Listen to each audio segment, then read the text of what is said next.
That's so great. Thank you all. Excited to see you. Hi, Case. Hi. So this is going to be a fun conversation. I've known Casey for many years now. We've done a few presentations together. So hopefully this will be a good chat amongst us two girlfriends and, 100 people as well. Casey, if it's okay, I'm going to do a little intro on you. A little bio so everyone can get to know who you are. But this fireside chat, I actually lit a candle so I could have some fun. Oh my gosh, same. Look at that.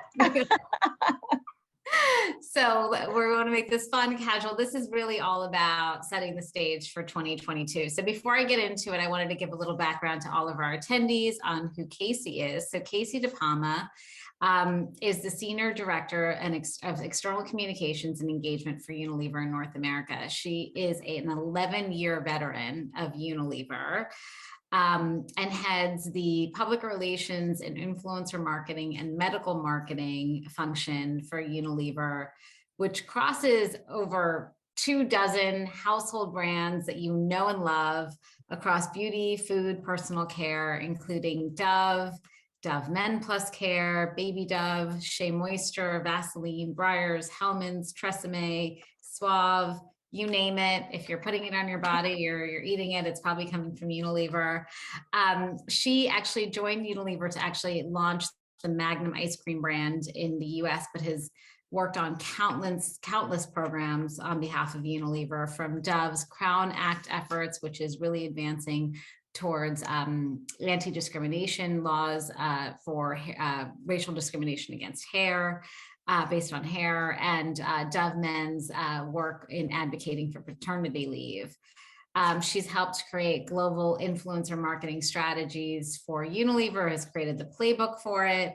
As I mentioned, she oversees the US medical marketing program, touching thousands of dermatologists in the US, and is just a great person to be around. So I'm excited for this conversation because I feel like you always have interesting things that you're thinking about as we look to the year ahead. So why don't we kick off? Because I think everyone's kind of, really, we're all starting like our new year, new you. Yep. I mean, I do some resolutions, but mostly like affirmations or things that I want to do. But I know you have like a list of, personally and professionally. So I think I'd love to kind of hear a little bit more about how you're looking at 2022 from a resolution standpoint, both personally and professionally. Sure. And first off, I just want to say, so I'm so happy to be here and to be here with you. And in my 11 years at Unilever, I have partnered with Smita on probably all 11 of those years. And so tremendous partnership through Smita and the Edelman team with us at Unilever. So we could not do it, and I could not do it without you and your partnership. So I'm thrilled to be here with you. Okay, so when we talk resolutions, I think, I've never been a huge resolution person, but I kind of felt like this year, it was kind of needed, because I kind of needed to get beyond what was happening in the world and kind of look forward to doing new things and other things. So if I think about it, personally and professionally, I have a few. So one is, and I mentioned this to you before, but I actually joined an over 35 women's soccer league, having never played soccer before.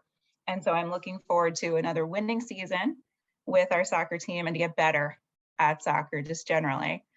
So that was an exciting one. I managed not to get hurt yet. So that's huge. That might actually, maybe I should just make it not get hurt. That would be probably a good thing. Another one is I wanted to get back into painting. I painted all through college. I took a lot of fine art classes in college, but kids happen, and I haven't done that in a while. So I wanted to get back to that. So really like finding the things that bring me joy and doing more of those things. And the last one on the personal front is one that I've been talking to my colleague Aaron Sobel about, and he is full on encouraging me to buy an NFT.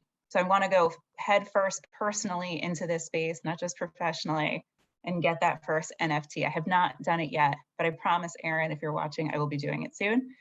And then on the professional side, I think, oh, he is watching. That's good. Aaron, you inspired me. So, on the professional side, it's not dissimilar to what I think a lot of people are saying in this space. You know, when I talk about NFTs personally, it's also professionally. How do we get into this space? What's the right play? The metaverse is clearly something that we want to learn more about. And I really think about it as like learning and experimenting. I want that to be a huge part of what we do professionally this year. We might not crack most of these areas, but at least, you know, we can start to move through them and understand more and learn more about what's happening in them. So I think that's really big. And then I think about, you know, in areas where we started, you know, how do we even dive deeper and move the needle further? You know, when we think about influencer marketing, you know, I really want to push that industry forward and help mature it as a channel. So what does that look like this year? I think we'll see some things in the area of measurement and standards and some work in that space. And when we think about quantifying our impact as communicators, you know, you and I are passionate about that. You know, how do we show value of communications? What is the value of communications? I think we'll see more of that. And I think you know, you would agree, not to put words in your mouth, but just from a, you know, the role of communications has evolved so much. And so I think we'll just see more impact and then more of a, I think, a push for what can we quantify as our impact as communicators and in communications. I love, first of all, your personal resolutions, because it's just like, it's really, I mean, I think it's so brave to start a new sport at our age and like take it on with gusto. And I know you're competitive, so I know you're probably kicking butt. So the only reason they let me on the team, I was like, you know, I've never played soccer. And they were like, well, you're competitive, so we'll let you on. So that was it. So, you know, it is a new year, and it's like, what I love about you, Case, is that you really are optimistic, because I started this being like, oh my gosh, it's Groundhog Day, right? Like, it's another wave of COVID. Our kids are like at home from school now. There's a snow day, climate change, like all these things. It feels like it's Groundhog Day, right? But in many ways, so much has changed if we look at the past 2 years. And I guess from your perspective, you know, you touched on things that you guys want to, from a Unilever standpoint, and you personally want to like experiment and learn in. But what do you think are some of the ways that like 2022 is going to be different? Yeah, I really feel like if we're not optimistic right now, what else is there to be? You know, and because I definitely agree, you know, it's been tough. You know, I really identified a bit with the New York Times article that came out in the summer about like what this feeling was called that we were all feeling, and it was like languishing. This is what it is. You know, I think a lot of us could identify with that. So I am trying to be optimistic about this year and what it will bring. You know, I don't like to make predictions because I think predictions are super precarious at this point in time. You know, it's so hard to say what's to come. But I think we have a lot to look forward to. And I think, you know, one of the things that at least energizes me is that I feel like the work that we're doing in the spaces that we're doing it is definitely hitting at some of the trends we're seeing. And it's definitely through the trends that you and your team have brought us through, you know, Edelman's Trust Barometer and otherwise, whether it be that people are looking to brands, you know, to be arbiters of, you know, truth and pushing forward, you know, policies and things that will, you know, make society a better place, right? Or that, you know, there's expectations on brands to align with their values and other things, which I know we'll talk about more. But those are things that energize me because we're doing a lot of that from a brand perspective and corporate perspective at Unilever. And, you know, I think one of those things is, you know, from an opportunity perspective, it just makes you want to do more. So I do think you'll see more from us in the purpose space, right? Because that's a huge area and opportunity for us from Unilever, both corporately and from a brand perspective. And when we think about, you know, expectations for communication specifically, that's really a space where I think, you know, people have been bombarded with communications, you know, for the last 2 years, just so many messages coming at them. And I think that's bleeding into comms, where consumers are looking for us as brands to communicate more frequently, to be more transparent, to provide thoughtful information and value to their everyday. So I think we're going to see some of these trends, both from a general societal, you know, how we're dealing with the world, bleed into our everyday communication and brand too. Yeah, and I think it's so interesting, like we talked about the bar kind of changing, right? Like there's so much communication, yet people are demanding a lot more from you as Right. well.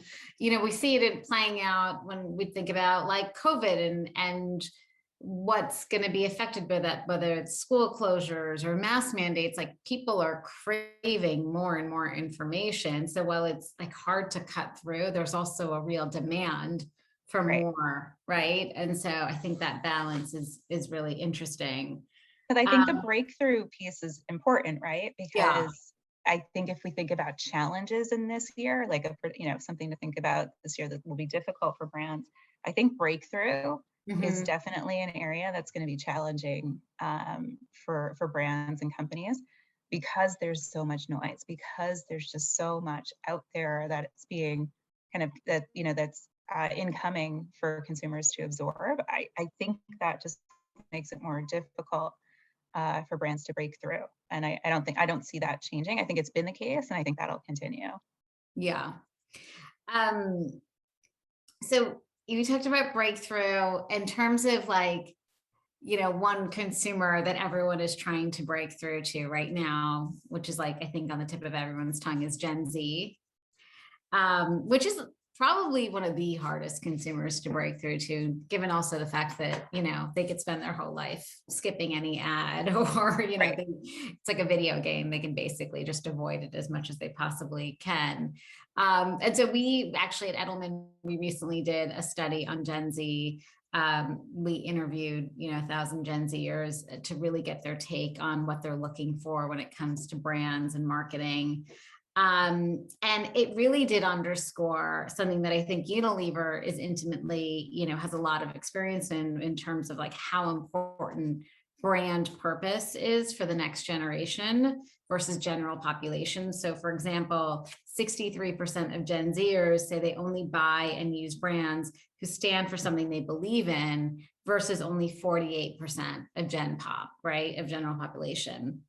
And more so, 93% of the Gen Zers that we spoke to, so they want brands, they want the brands they buy to get involved in causes to better the world.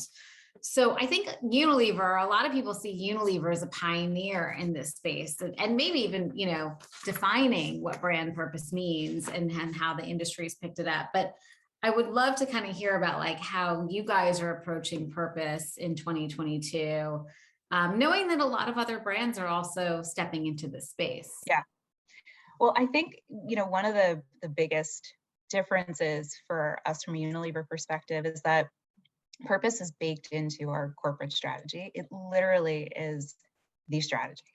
And it's so for some of you might be familiar, but we have something called the compass, and there's three pieces to it, right? So the first piece is around people with purpose thrive. So all of us as employees, right, we have personal purposes that actually are built around our career path, right? So and our help us actually determine where we might go in the company or what brands we might work on or projects, right? So like purpose very much being embedded in our day-to-day jobs and making sure that that is aligned with our day-to-day roles.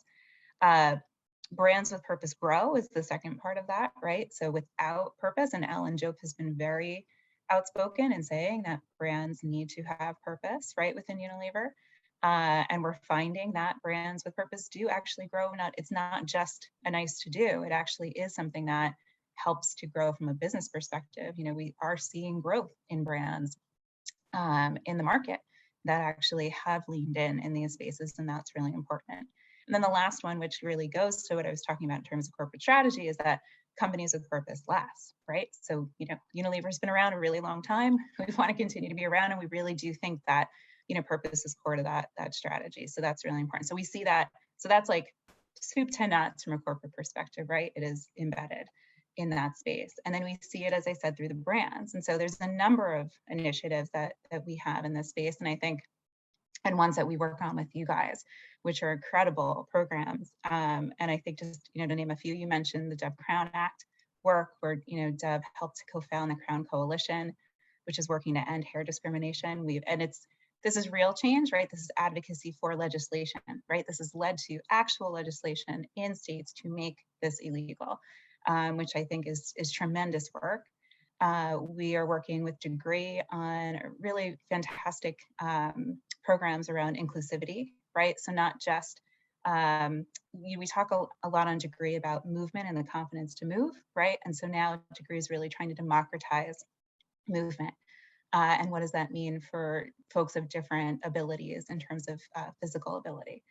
And that's everything from, highlighting stories of college athletes who, broke limits throughout their lives and what they've gone through, but all the way through to product innovation and work that's being done to bring inclusive product design to the market. So really, really interesting programs and campaigns and stuff that's happening that you'll see more of, I'm sure, this year.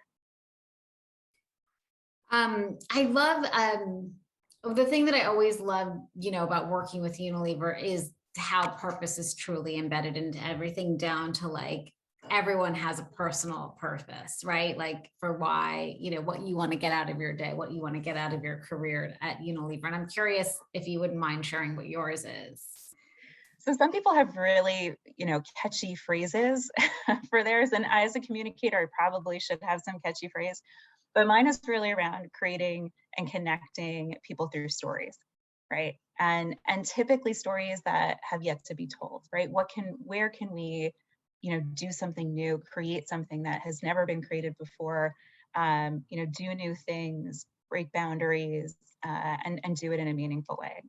And so, you and I have joked before about kind of like, what are we, if we said, okay, our name's what it is, but like, what are we known as? I joke I'm a connector, right? Not only, do I like connecting people, I also really think it's about, connecting through stories and narratives and compelling, narratives around brands and other things. So that's where I sit. And I think that's true based on the work that I'm trying to do day to day. I love that. I love that. So, okay, let me see. I think there are some questions coming through. And I have a few more questions as well, obviously. So, okay. So, one question I'm seeing in the chat is, what marketing opportunities do you see for your brands in 2022 through traditional channels and the new / crossover? So I think, I wouldn't say there's maybe one opportunity in particular, but I think what's really interesting about the way my team is structured is that my communications team actually sits within our paid media team. And so at the heart of everything we do, we're really looking at how can paid and earned media work together, right? And so, we're thinking about this not only as opportunities for amplification of earned media or amplification of our paid programs, but how do we actually start planning from a true integrated position? And then what does that offer, and how, what are the opportunities that come as a result of that? We've been part of the team for a few years, and I really think that that's, really interesting, positioning and proposition to have, because, we're not sitting in a silo, and we're not just amplifying what's coming from the brands, but we're really embedded within that planning and communications process, where we can have real conversations about where the level of integration can be, what are the opportunities, whether that's related to talent or, a media partner or whatever it is. We're working so closely together that really we can get the best out of whatever these partnerships and programs are. So I think it's more around just making sure that there is true integration, and then what are the opportunities within that planning process to work together to make those programs as robust as possible. Great. I love that. I think that's like a unique part too, to that function. Not that many companies are so closely linked when it comes to paid and earned. Yeah. And I think that also helps when you think of like cutting through and breaking through. Yeah, absolutely. So what do you think are some of the like biggest like individual challenges that you might have in this coming year, or a big brand challenge that you have coming up this year that you're just starting to see play out even January? We're only 13 days in. I know. I don't think this is anything new, and I don't think this is earth-shattering, but I think it's just probably the most important thing that we can focus on just as people. and people managers within an organization is just really continuing to help support our team and how do we actually, continue to have our teams be engaged and work through these times. We have a great team who, we talk multiple times a week. Even our broader team meets multiple times a week. But it's different. It's sometimes hard to find that energy, right? We have to be realistic. It's sometimes hard to stay as engaged. And so it's really important that we continue to take care of our teams and try to keep people as engaged and have them be as supported as possible during this time. Yeah, and I think also, I mean, that piece of like kind of keeping your purpose, but also then how does that weighs out all the way through the employee like life cycle. Like our people are struggling right now, and so that's preventing them from like really fulfilling their own purpose.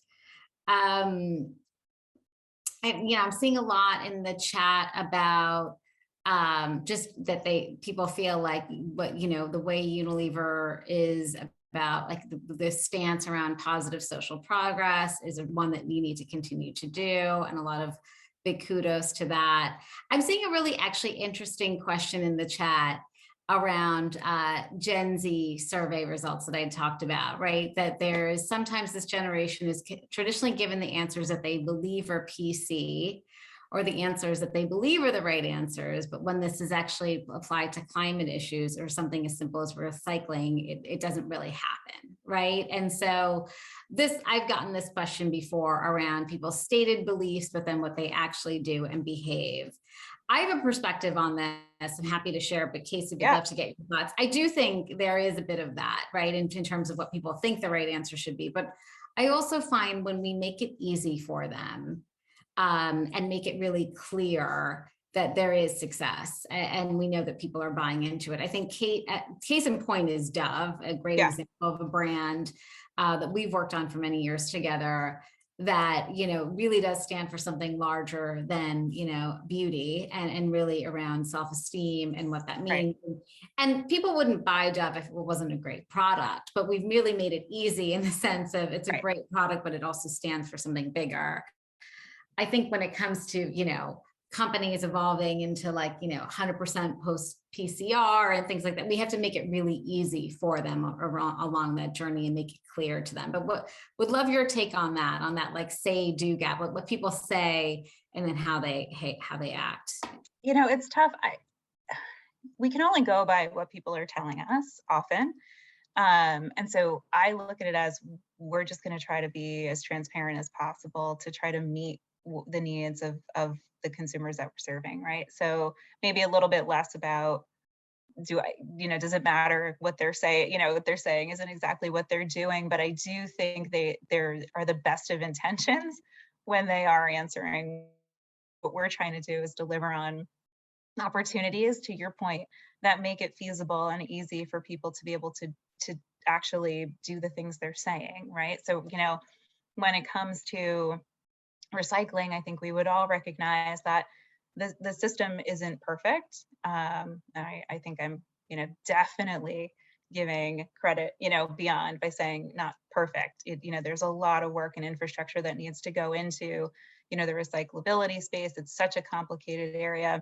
But what we're trying to do is, from a brand perspective, is to think about, okay, well, how do we use less materials? How do we use less plastic? What is the opportunity to continue to push forward? How do we help the system?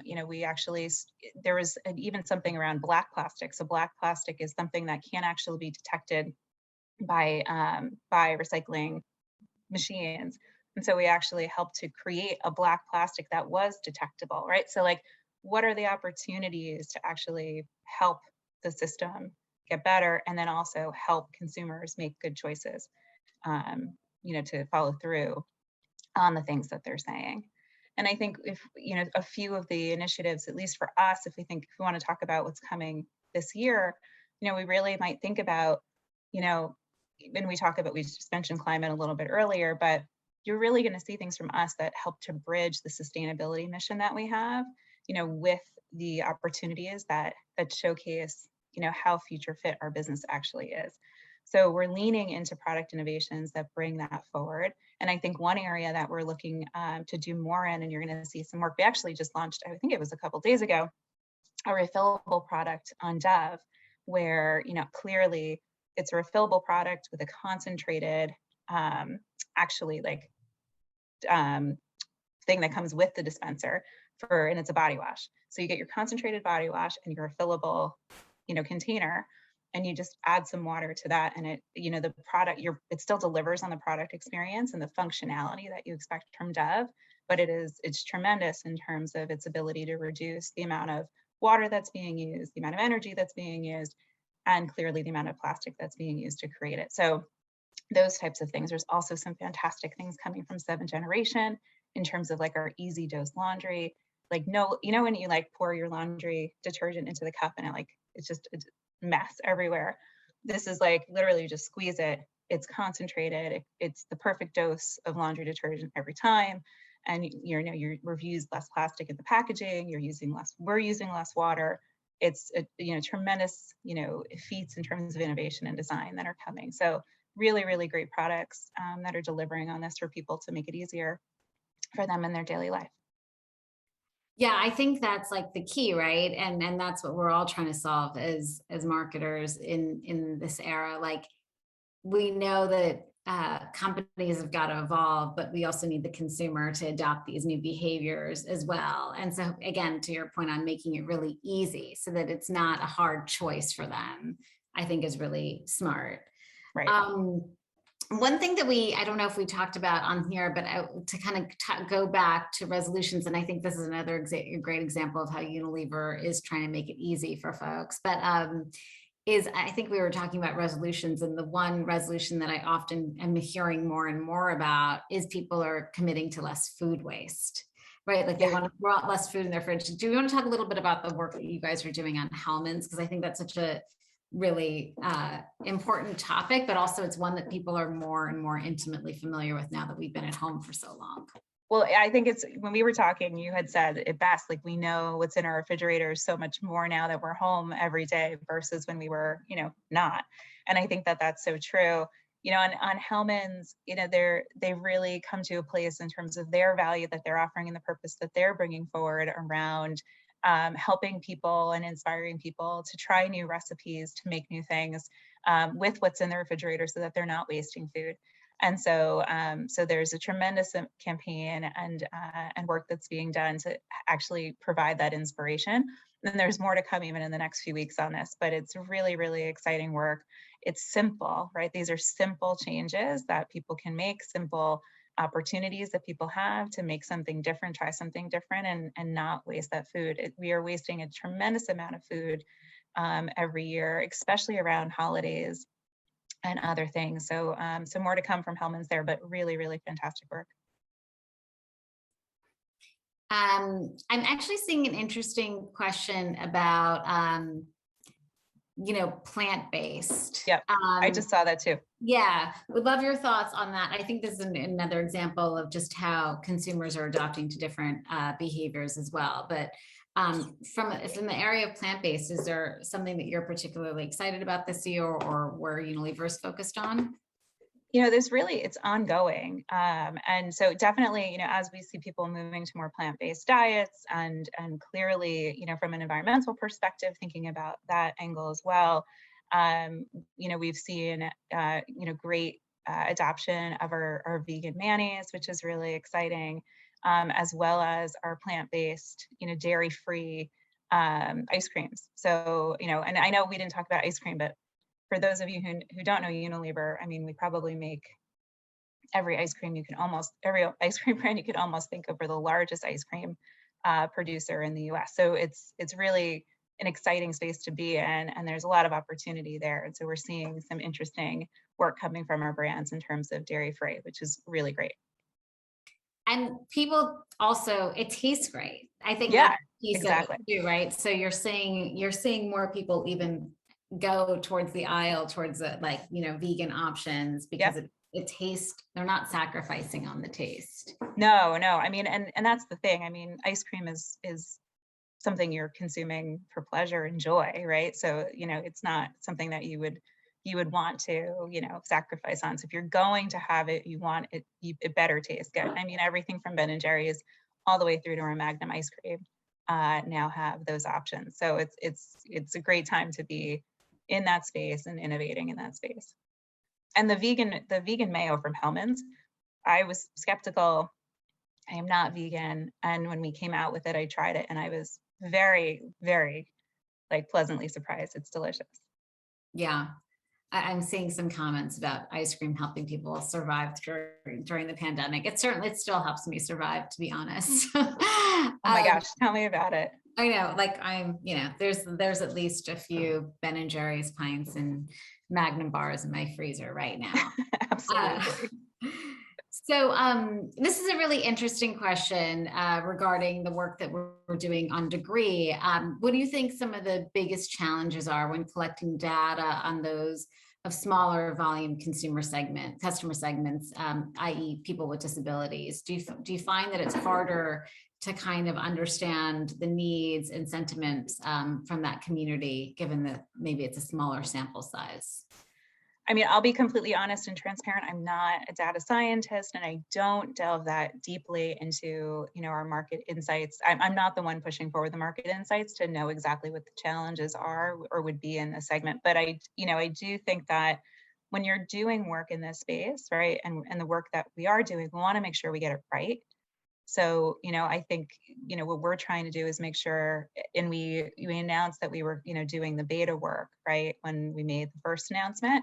Right. And so now it's really putting, the rubber meets the road in terms of making sure that you can deliver on what it is that you promised and that you can work with enough people to make sure that you're actually getting it right for the people you're developing these products for. So, so I think whenever you're in a space where you're trying to do work and it's, innovative and it might be done for the first time or one of the first, it's going to take some time and you want to make sure you're getting it right. So I would say, it's challenging in that there probably just isn't as much information, right? And you need to seek it out and you need to make sure you're working with the right partners. You need to make sure that you're testing with enough people and, to make sure that you're doing right by the consumer you're looking to serve. Yeah, I think the voice of the consumer is definitely representative in all of that work, ensuring that we were, getting the tone, and also when it comes to product development as well. Right. And from a representation perspective too. So outside of the product development, right, when we're working through those campaigns and your team helped us immensely through that process, I really do think, how do we make sure that we are representing, this community to, in the right way and in a way that both makes sense for them and the communications and the work that's being done. So, I think anytime you're doing work in spaces where there hasn't been as much, space paved before, it definitely is much more challenging. But it is absolutely work that needs to be done, and it's work that we'll continue to do, and we're definitely committed to. Love that. I love that. That's great. So I know to kind of close this, I know you talked at the top about experimentation. I'm just curious, what other platforms or channels that, you talked about NFTs, you talked about iCommerce selling, a lot live selling influencers, what other channels are you guys starting to dip your toes in? Have you guys started exploring podcasts? What's on the frontier in terms of just wanting to learn a little bit more about or experiment more with? Oh gosh. I would say we're open. I think that this is my 2022 mantra. We're open and we're trying different things. And if there's an idea, we're open to hearing it. But we really do want to lean into the learning and experimentation space because we want to get more ideas and learning under our belt. So we're working with a number of partners in these spaces. I do think when we think about partnerships, especially when we think about our media partnerships and other things, where those might be more traditional partnerships generally, but even within them, we're looking to innovate and do different things and try try new areas and different platforms and different opportunities even within our more traditional partnerships. So this is the resolution coming full circle, that we are totally open and trying new things, and learning is a huge piece of what we're looking to do this year. That's great. There's actually one question that came in about acquisitions that I'd love to chat with you about too, because it's this is someone who's, looking at Unilever, acquiring a lot of like natural brands or in the natural segment. And the question is like, how do you weigh keeping the integrity of the smaller company while trying to scale the brand? I think Unilever's actually done a really great job at this. Would love to kind of hear from you, Casey, on that balance. Yeah, no, I mean, I think you probably have seen this, whether it be through, the work that was done years ago with Talenti coming into our business, or 7th Generation coming into the business, that it really is important that, we maintain the intent of the founders of those businesses, because we're learning from them as much as they will learn from us, if not more, that, we're learning from them. And that's so important, and Schmidt's too. That was another great acquisition within our Dio's business. So I think it's tremendous the amount of learning, we can have when we're bringing those businesses in, and we don't want to, by any stretch of the imagination, want to get miss out on what that might be. So I think that's a huge part of it. It's just one part of it. It's definitely not the only part, but I think that's an important part. And Smita, I saw one question, I don't know how much time we have left, around how do you ensure like your purpose is actually purpose and you're not like purpose washing? Yes. Did you see that one? I did. Sorry. Yeah, I missed that one, but thanks. No, it's okay. Yeah. I don't mean to be the moderator. You are, but I thought we could, because you guys have done so much work with us in this space. And I think, just very simply, because I know we're short on time, it's really around, thinking of you closing what you mentioned before as kind of this say-do gap. So what we look at when we're thinking about our brands, and specifically our brand activation and brand comms, as we think about purpose, is that we really don't let our brands start talking about what it is that their purpose might be until they actually have stuff to back it up, activity to back it up, receipts to back it up, and have started to build credibility in a certain space, so they can like credibly, talk about something that they're working on. It's not just about, doing one action and then, saying you've done that and walking away. That really is not core to purpose. We actually would say that's not purpose. That might be, you might be doing some, you might make a donation, you might do some advocacy work, that's fine, but that's probably not purpose. You might have values that you're doing actions against, but that might not be exactly your purpose. So purpose really has to come forward in a way where you've got the actual actions to prove that you're, moving your purpose forward in a meaningful way. Right. And an example of that I always talk about is Dove. Yes, it does stand for something larger than beauty, but they've also done the work behind the scenes in educating young girls on self-esteem. They're the world's largest provider of self-esteem education on the planet. That is real action, and as we call it, brand do work. So I think that's a great example of just, not just talking about it or showing like a really pretty film about it, but more so that the work is there, and the research and the data backs that up. Yep, absolutely. And we continue to do research, right? So over time, we've done countless research studies on self-esteem and how it evolves within the new environment. And I think, you'll continue to see us look at, the pressures of social media and, on young girls and other things like that as we move forward. And, that might not have been the case. It might have been, more traditional media 10 years ago and other things, but it's important to continue to look at, well, how do these things change, and how, what is then the right approach for a brand to take in these spaces. So we're continuing to evolve, but thank you for mentioning that on the self-esteem program. Great. Well, I think that's a great wrap for us, but I loved this conversation. I think we explored different areas. It felt like it got me excited for 2022. So thank you for that, Casey. I was a little bummed out by the year ahead. I'm your 2022 hype woman. It's great. Yeah. Happy to help. Yeah. Well, thank you for doing this. This is super fun. Learned a lot. I love the enthusiasm for the year ahead. Experimentation should be all something that we look forward to doing in the year to come. And yeah, thanks again. No, thank you so much.